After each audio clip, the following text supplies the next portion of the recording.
Bienvenidos nuevamente a su materia, régimen fiscal de personas morales, en esta semana 4. En esta semana 4 veremos el tema denominado ajuste anual por inflación. Bueno, el ajuste anual por inflación con base en lo que es el artículo 44 de la ley del impuesto sobre la renta, nos menciona que este ajuste anual por inflación solamente lo deben de determinar las personas morales, única y exclusivamente, al cierre de cada ejercicio. ¿Qué significa esto?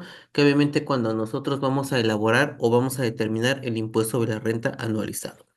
Nos dice que el procedimiento para determinarlo es, primero hay que determinar algo que se llama un saldo promedio anual de deudas y un saldo promedio anual de créditos. Ya que tenemos estos promedios, nos dice que vamos a tener que hacer la comparativa de estos dos y ver cuál es el mayor. En el caso de que los créditos o deudas tengamos un importe mayor, o podremos obtener lo que es un ajuste anual por inflación acumulable o deducible. ¿Sí? De alguna manera, el saldo promedio anual, tanto de créditos como de deudas, lo vamos a determinar con base en nuestra contabilidad, específicamente en cada una de las cuentas contables que nosotros vamos a ir obteniendo en el concepto de créditos o en el concepto de deudas. Y este será dividido de lo que es entre los meses del año que tenga ese saldo promedio o que se haya determinado saldo promedio.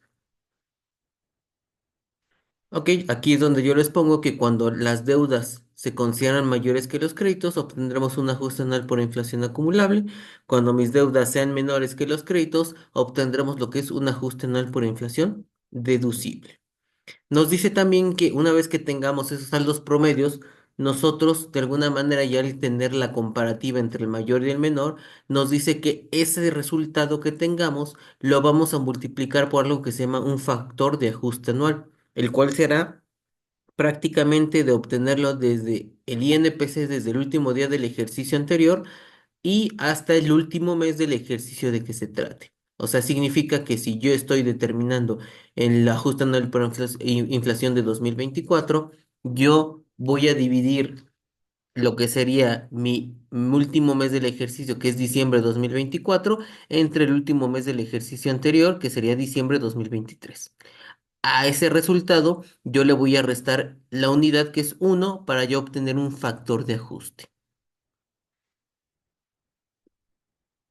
Nos dice también que cuando en este ajuste anual por inflación nos menciona que 12 meses, pero cuando tengamos un ejercicio menor de 12 meses, que normalmente esto ocurre cuando es el primer año, cuando una empresa se constituye, obviamente no vamos a tener ningún problema, ya que seguiremos utilizando la misma fórmula del último mes del ejercicio de que se trate. Eso no nos tiene o no nos va a afectar en ningún sentido. Ahora bien, el artículo 45 de la Ley del Impuesto por la Renta nos menciona lo que nosotros debemos de entender por la palabra crédito, que nos marca el ajuste anual por inflación, y nos dice que no es otra cosa más que el derecho que tiene una persona acreedora a recibir de otra deudora una cantidad en numerario. Prácticamente aquí se refiere que es cuando yo tengo el derecho a recibir algo. Y nosotros si lo llevamos a un tema contable, recordemos que en la parte del activo nos dice que son los derechos que tiene la empresa, derechos que a su vez se pueden dividir en circulante y no circulante. En la parte del circulante tenemos de alguna manera todas las cuentas de los derechos que nosotros vamos a obtener con base en su disponibilidad. Entonces, prácticamente con base en este razonamiento se entenderá que los derechos no son otra cosa más que todas las cuentas que yo tenga en el apartado del activo circulante, únicamente. Ya los que intervienen en la parte del no circulante no van a formar parte de este cálculo. Ahora bien, nos dicen la siguiente, que los saldos a favor por contribuciones únicamente se consideran créditos a partir del día siguiente aquel en el que se presente la declaración y hasta la fecha en la que se compensen, se acrediten o se devuelvan. Esto significa que si yo tengo una cuenta en mi contabilidad de saldos a favor, debo de verificar que yo generé ese saldo a favor y que ese saldo a favor tuvo algún movimiento, ya sea a través de un acreditamiento, una compensación o una devolución de ese saldo a favor. De alguna manera también la ley nos menciona que va a haber conceptos que no voy a poder considerar como créditos, los va a excluir como tal. Y el primero de ellos nos dice que es que los que sean a cargo de personas físicas y no provengan de sus actividades empresariales cuando sean a la vista a plazo menor de un mes o a plazo mayor sin que se cobren antes del mes. Nos dice que se considera que son un plazo mayor si el cobro se efectúa después de 30 días naturales contados a partir de que se concertó el crédito. Significa que si yo de alguna forma estoy obteniendo en este sentido un crédito, ¿sí? En este caso, un préstamo, digamos, por alguna persona para incrementar la parte de mi activo circulante, no lo voy a considerar si es que este no deriva de una actividad empresarial. ¿Qué significa? Que la otra contraparte esté realizando una actividad empresarial, no sea que a lo mejor me lo está prestando mi papá, que es un pensionado, y yo nada más lo metí ahí para que de alguna manera yo genere una cuenta de crédito, entonces no funcionará. El siguiente caso es cuando los socios cuando sea perdón, a cargo de socios o accionistas, asociantes o asociados, ¿sí? En este caso no va a formar parte de lo que se consideran créditos. Si yo tengo un préstamo a un socio y lo tengo determinado prácticamente en mi contabilidad en el apartado de deudores diversos, pues por obvias razones no voy a poder de alguna manera yo considerarlo como un crédito. Otro de ellos dice que también no se van a considerar son los que sean a cargo de los funcionarios y empleados. Prácticamente, si yo hago un préstamo a un empleado de la empresa y lo tengo configurado en una cuenta de este tipo, de esta naturaleza, que específicamente es la cuenta de deudores diversos, pues de alguna manera no voy a poder considerar esa cuenta o ese saldo de la cuenta como un concepto de créditos. Ahora bien, también nos dice que si tengo cuentas de pagos provisionales de impuestos, así como de estímulos fiscales, tampoco lo voy a considerar. El tercero nos dice que también cualquier ingreso cuya acumulación esté condicionada a el tema de flujo de efectivo, la perspectiva efectiva. Significa, por ejemplo, de aquellas cuentas que yo tengo que se obtienen con base en el flujo de efectivo, específicamente el tema del IVA por pagar o el IVA pagado. También nos dice que las acciones, certificados y demás no vamos a poder de alguna manera colocarlos como parte de los créditos. Y por último nos dice que también la cuenta de efectivo en caja o el fondo fijo de caja tampoco será considerado de alguna manera como un crédito. Ahora bien, siguiente es, ¿qué considera entonces la autoridad como una deuda? Artículo 46 de la ley dice que la deuda se considera cualquier obligación en numerario pendiente de cumplimiento. Entonces, de alguna manera nos menciona aquí algunos ejemplos. Dice que entre otras las derivadas de contratos de arrendamiento financiero, las aportaciones para futuros aumentos de capital, las contribuciones causadas desde el día el primer día del periodo y hasta que les corresponda.